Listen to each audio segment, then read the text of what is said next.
Ladies and gentlemen, due to technical difficulties beyond our control at the moment, the Dragnet program, originally scheduled at this period, has been postponed temporarily. It will be heard in just a few moments.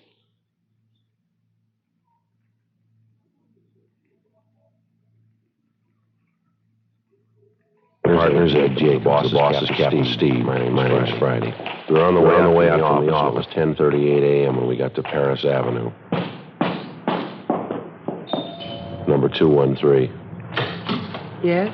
How do you do, Miss Wagner? Police officers. I'm Sergeant Jacobs. This is my partner, Sergeant Friday. Oh, yes, Sergeant. I've been expecting you. Would you come in, please? Thank you very much. Thank you. Hope you'll excuse the way the house looks, officers. Right in the middle of packing, getting ready to move. I understand. Try not to keep you, Miss Wagner. So much to do, making arrangements for Dorothy's funeral, the undertaker. Then all this moving business on top of it. I couldn't bear to stay here any longer, though. Yes, ma'am, we understand. We'll make it as brief as we can. I'd like to have you tell us about this trouble that your sister had, as much as you know about it, I mean. Plain out-and-out murder, in my opinion. Might just as well have taken a gun and killed her, no difference. You knew all about the relationship between your sister Dorothy and this man Reynolds, is that correct? Yes, right from the beginning. I was there when they met. Would you mind if I went ahead packing these few things here? My sister's things. I'd like to finish up before I leave. Have an appointment at noon, the mortuary. Surely, go right ahead. A few books, knickknacks, personal things of Dorothy's. Foolish woman. I gave her credit for more sense. Now, about this man Reynolds, Miss Wagner. I saw through him right from the start. I tried to tell Dorothy. He was a fortune hunter, money hungry. Of course, she wouldn't listen. She always knew better. Charles R. Reynolds. Is that the name you knew him by, ma'am? Yes, that's right. Dorothy and I met him one Sunday night in the hotel dining room. Two of us always had dinner at the hotel Sunday nights every Sunday. That's the hotel out on Wilshire you told us about? That's correct. It'll be exactly a month this coming Sunday. Came up to our table and introduced himself. Claimed he knew my father when he was alive.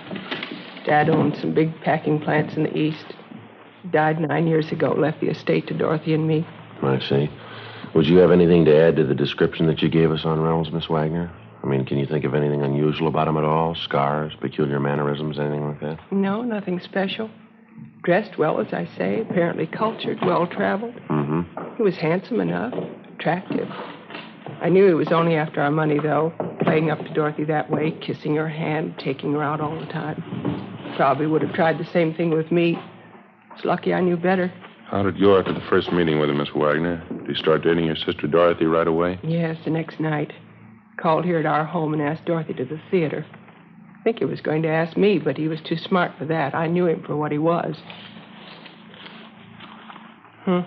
Imagine that.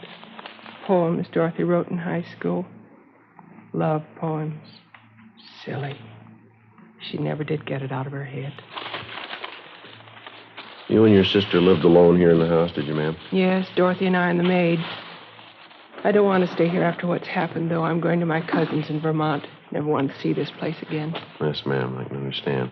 How soon after you met Reynolds did he marry your sister? A little over 2 weeks. He'd been seeing her almost every night, taking her out dancing, to the theaters, big dinners, bringing her home late. They'd sit here in the living room. I could hear them from my bedroom upstairs laughing, him telling her how beautiful she was. 42-year-old woman, imagine that. You're about the same age your sister was? Just about. A little older. People always took us for twins, though. Here's a snapshot of me taken in my 20s. The boy with me there, he wanted to marry me. My money, of course, that's all he wanted. Too bad. Dorothy never seemed to realize that about men. Girls from wealthy families, they have to be careful. We understand Reynolds took your sister out of town to be married, is that right? Yes, Las Vegas. Reynolds had told her his bank funds were tied up temporarily in a Canadian bank.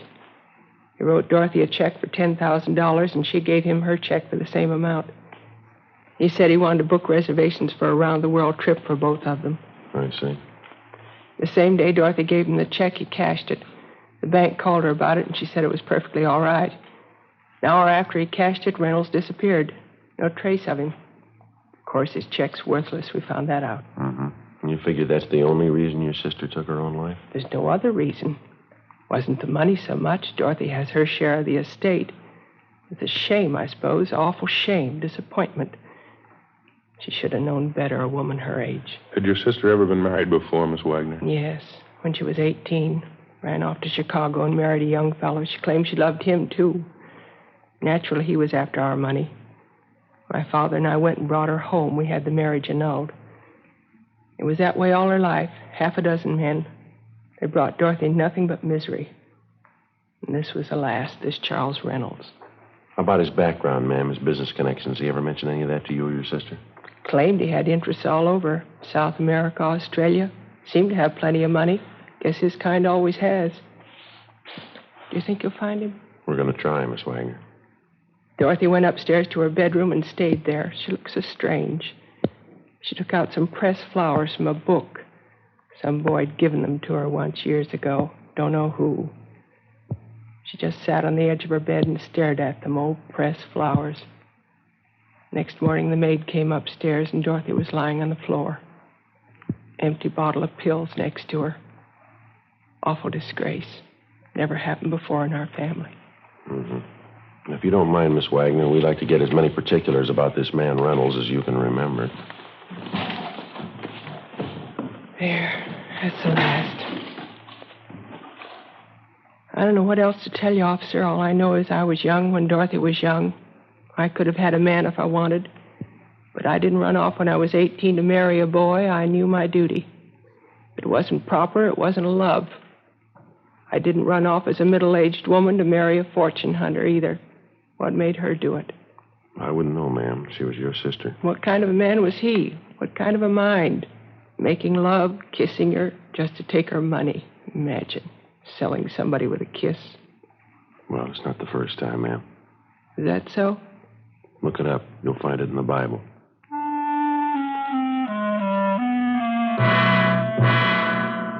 11:18 a.m.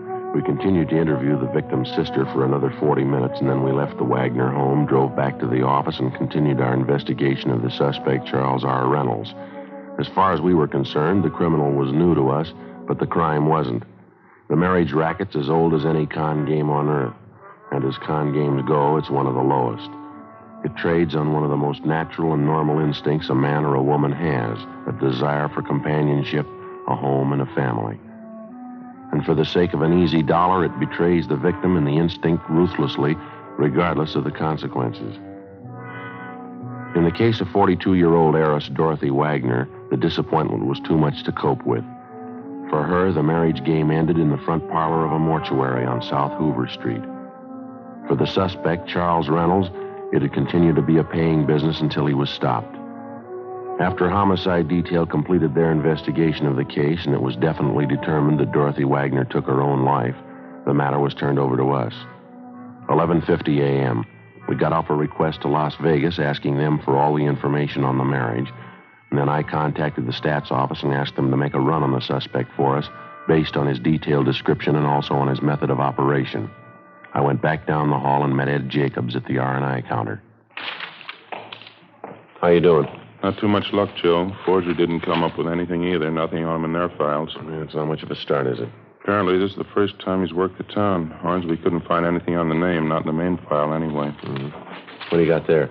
I asked John to check the correspondence file. He came up with this.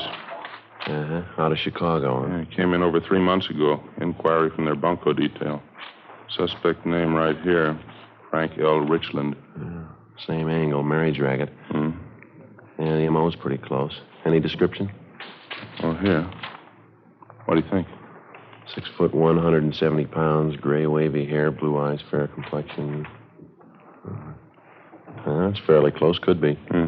Here's the alias list Richland uses, as long as your arm. Here's one caught our eye. Reynolds. Alias George A. Reynolds, Thomas R. Reynolds, alias C.H. Reynolds, alias Charles R. Reynolds. Wants on him for forgery, bunco, grand theft. A lot of experience. How about a mugshot on this one? None attached. No L.A. contacts either. Well, we better get off a wire to Chicago PD, have them send us what they can on him. Ought to prove it one way or the other by the end of the week, maybe, huh? Yeah. Copy his name down here. All right. Frank L. Richland. Correspondence number C143732. Chicago case number D-612-32. Attention, Lieutenant Smichaels. I'm just thinking, Ed. Huh? The last time anyone saw Reynolds, when was it? 10, 12 days ago? 10 days ago, yeah. September 23rd, same day he cashed the check and took a run out. Well, if he's working the city for the first time, he must figure he's had some fair luck. 10,000 on the first try, that's pretty encouraging. Yeah? If he gets the idea the town's a gold mine, he's not going to pull out stakes here. Figures. Probably trying to reach a couple other women with the same angle. Could be he's working on it now. Well, that's the problem. What do you mean? The women. Say he's been romancing 3 or 4 of them around town. He's got them all primed. Huh? How you going to warn a woman about a thief before her purse is gone? After getting off a wire to Chicago regarding the suspect, which was in addition to the broadcast and the APB we'd gotten out on him, Ed Jacobs and I continued checking out the various contacts that he'd made in the city. We checked stores where he shopped, banks where he allegedly did business, restaurants and hotels which he reportedly patronized. It took 3 days of dull, steady legwork. You can say it much faster than you can do it. All of the bank references, without exception, were falsified. Where he made purchases, it was strictly cash dealing.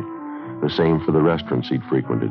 Besides meager descriptions of the man, the restaurant employees weren't able to help us much. At one of the 2 hotels, where we learned he was a guest for a full month, we finally netted half a lead. One of the bellboys told us that the man known as Charles Reynolds seemed to be pretty friendly with the head waiter in the hotel dining room, a Henry Kingsbury. We located Kingsbury in the dining room in mid-afternoon, directing arrangements for a large private party to be held that night. Across the dance floor, the orchestra was on the bandstand rehearsing, the musicians in their shirt sleeves. Kingsbury was reserved and not too cooperative. Yes, I was acquainted with Mr. Reynolds, no more than the other guests, though. That's not the way we get it, Mr. Kingsbury. We hear you were pretty friendly with him. Only as far as my job goes. That's my business, making people feel at home, making them comfortable. We understand Reynolds was a pretty heavy tipper, is that right? He always took good care of me and the boys. The waiters was very generous. Did he expect anything special in return for the tips that he gave you? I don't think I understand. Oh, I think you do. How about it? Well, he was always very good to us, all of us. I could hardly refuse. Refuse what? When he first moved into the hotel, he became friendly with me, introduced himself, gave me a good tip in advance to take care of him. First few nights here, he spent at the cocktail bar, meeting people, buying a few drinks, getting acquainted. Third or fourth night, that's when he asked me. Yeah? He said when some prominent women came into the dining room, wealthy women, would I point them out to him? Single women, of course. I couldn't see any harm in it. He put a $20 bill in my hand. I said, yes, I would. After all, we have to look out for ourselves. Did he expect anything else for those tips? I don't know. I don't think it would be right if I told you. You know, while we're here, Mr. Kingsbury, we leveled with him. We expect you to do the same with us. Well, there was the 2 Wagner sisters. They came here every Sunday night for dinner, regular routine for them. Yeah? Mr. Reynolds was at the bar. He asked who they were, and I told him. He seemed impressed. He asked me to help with an introduction to them, and I did. Next afternoon, he came to me again. He said he was taking one of the Wagner sisters to dinner that night. It was important to him. He gave me another big tip, said he wanted us to roll out the red carpet for him that night. What'd that consist of? Well, special consideration, the best treatment in the house, I was to act as if I'd known him for years. Well, it was a good tip. I did what he asked. As I say, we have to look out for ourselves. This happened more than once, did it? 2 or 3 times, yeah. Miss Wagner, Dorothy Wagner, she seemed impressed. At the time, I didn't think anything was wrong with it. You actually didn't know Reynolds, is that right? You'd never seen him before. Well, I suppose, yes. I only found out later, though, reading the papers. I mean, what really happened. I didn't know what he was at the time. You couldn't see what Reynolds was up to? You didn't know what he was doing? No, naturally not. He was a good tipper. That's all I know. It was the money. We have to look out for ourselves. Yeah. I felt sorry about Miss Wagner. I went to the funeral. They couldn't say I'm to blame, could they? What happened? I mean, it's not on my conscience. You wouldn't say so, would you? She's dead, mister. You figure it. Thursday, October 13th. The investigation continued. Still no sign of the suspect. We got an answer from Las Vegas and also from the Chicago PD's bunco detail on our inquiries.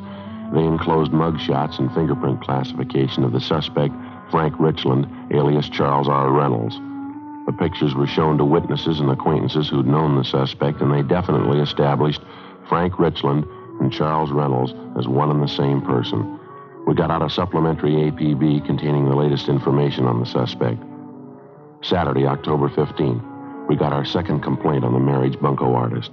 This time from the proprietress of a small chain of lunch counters in the San Pedro area, a Miss Hagar Lindstrom.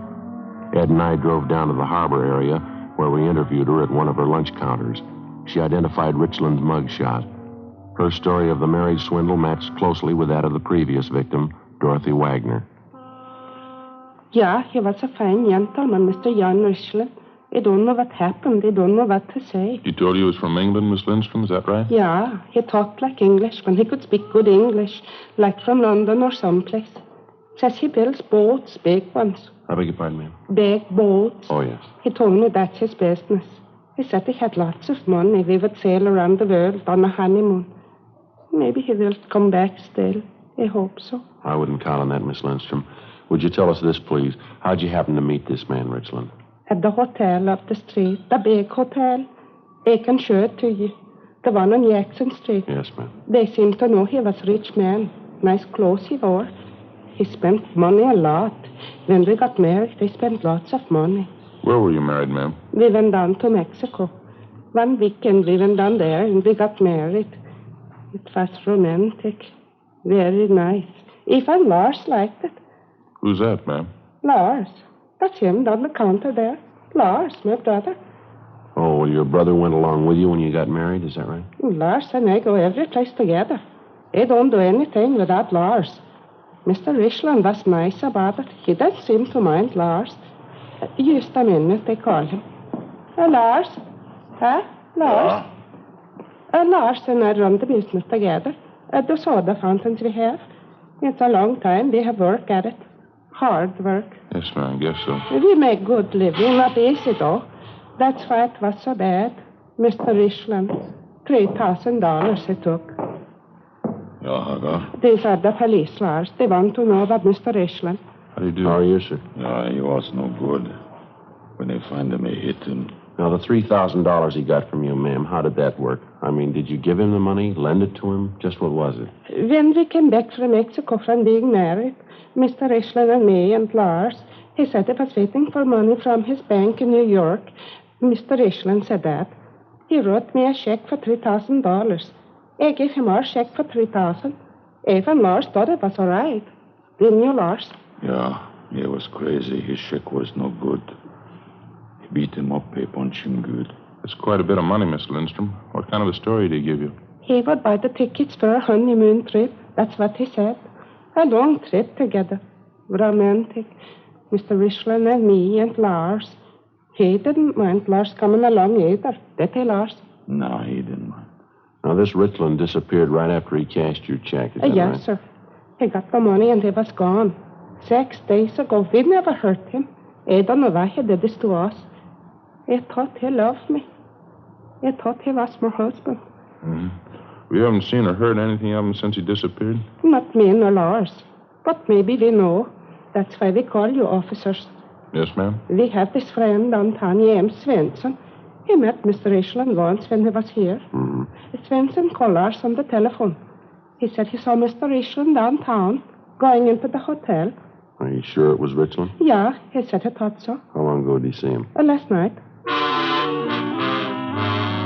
We got on the phone right away and talked to the friend of the Lindstroms, James Swenson. He gave us the name and location of the downtown hotel where he thought he'd seen the suspect, Richland, the night before. Ed called the hotel and checked with the desk clerk. Yeah, that's right. Fairly tall, wavy gray hair, fair complexion. Might be registered as John Richland. That's right. Okay, we'll check with you later. Bye. Any luck? Guy registered as Harold Richland. Descriptions match. He's still there? Checked out this morning.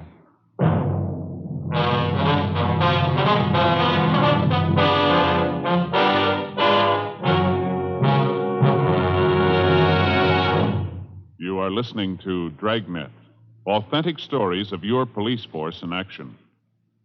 Compare Fatima with any other king-size cigarette.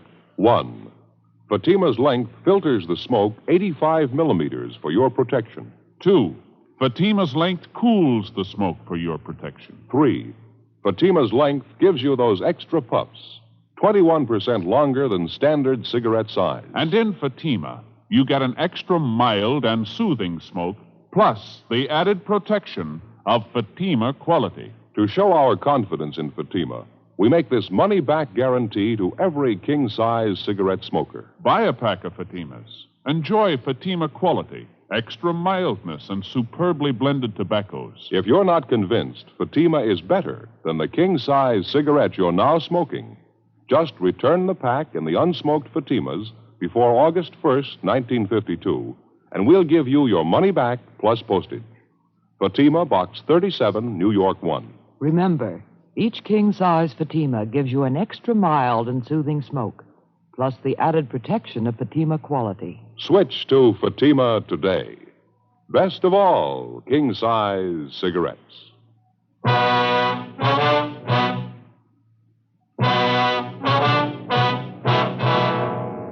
Saturday, October 15th, 2:30 p.m. Ed Jacobs and I drove back downtown to the hotel where the bunco suspect, Richland, supposedly had been staying.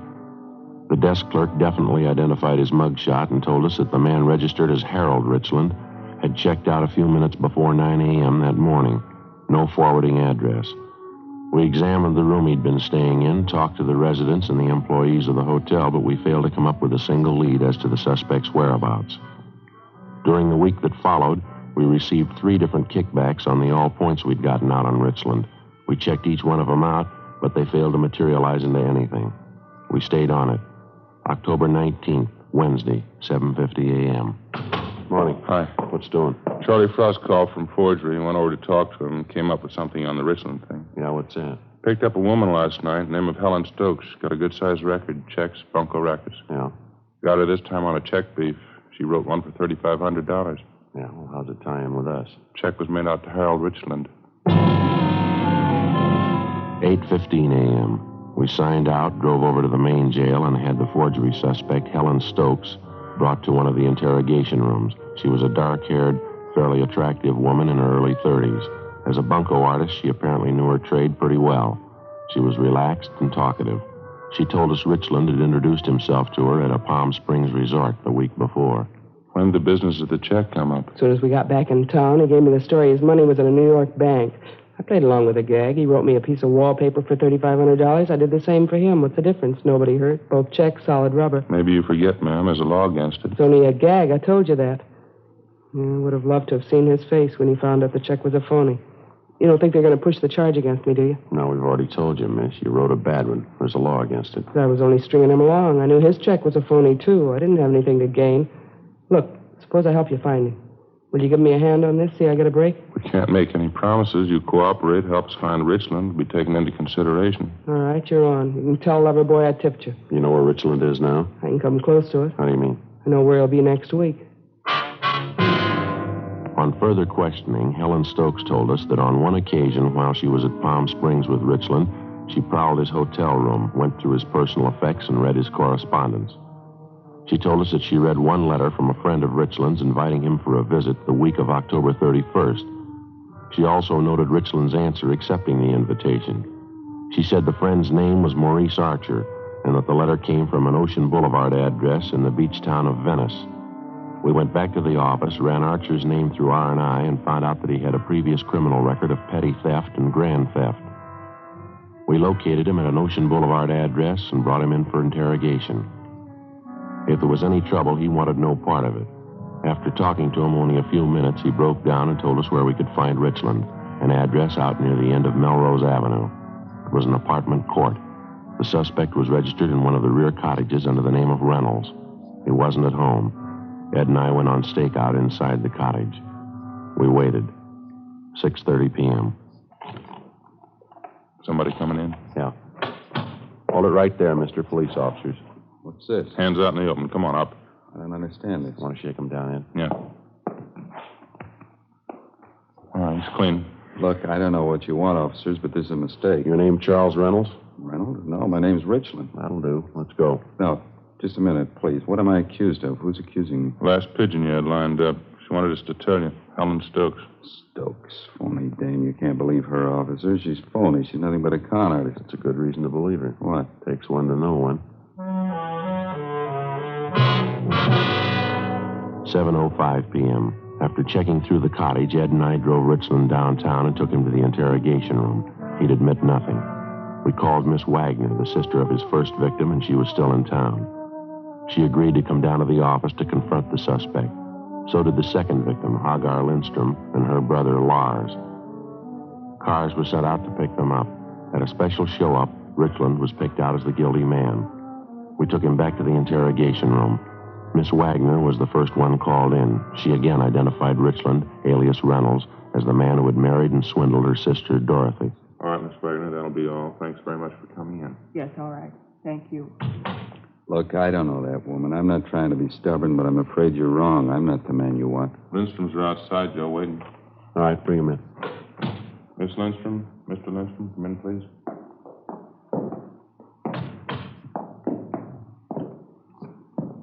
Miss Lindstrom? Mr. Lindstrom? Yeah, it's him. Yeah. I don't know you. I've never seen you before. You married me, Jan. You wanted to be my husband, you said that. Why did you want to hurt me? Sorry, I don't know her.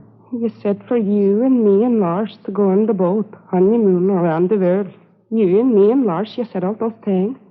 Why did you want to hurt us? No, why? Is that enough for you? I don't know what they're talking about. He bait you up. Take it easy, Mr. Lindstrom. Lars. Lies. He said we all go around the world honeymoon. All right. Get him out of here, huh? Okay, Mr. Lindstrom, thanks. It's no good, Lars. Come. Yeah, thief. Out this way, please. There, find him. Hit him. Thank you very much. Yeah, Both yeah. of you. All right. All right, Richland, you ready to give us a statement? All right, I'll tell you. You can't blame me for that one, though.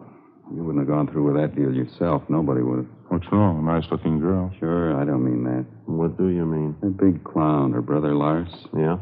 How'd you like to take that along on a honeymoon?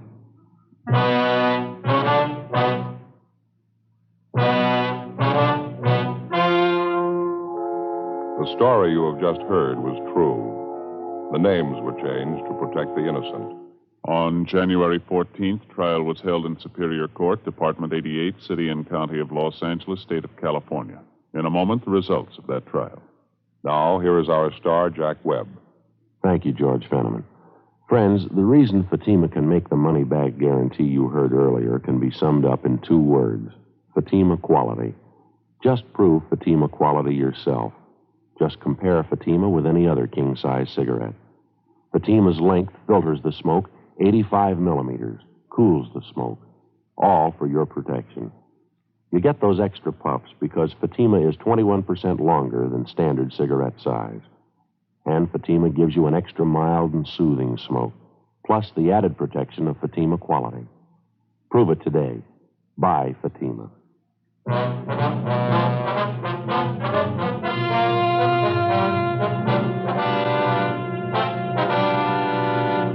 Frank Richland was tried and convicted of 2 counts of grand theft and 3 counts of forgery of a fictitious name. After serving his term in the state penitentiary at San Quentin, California, he is to be released to Chicago authorities for prosecution. Grand theft is punishable by imprisonment for not less than 1 nor more than 10 years. Forgery of a fictitious name is punishable by imprisonment from 2 to 14 years.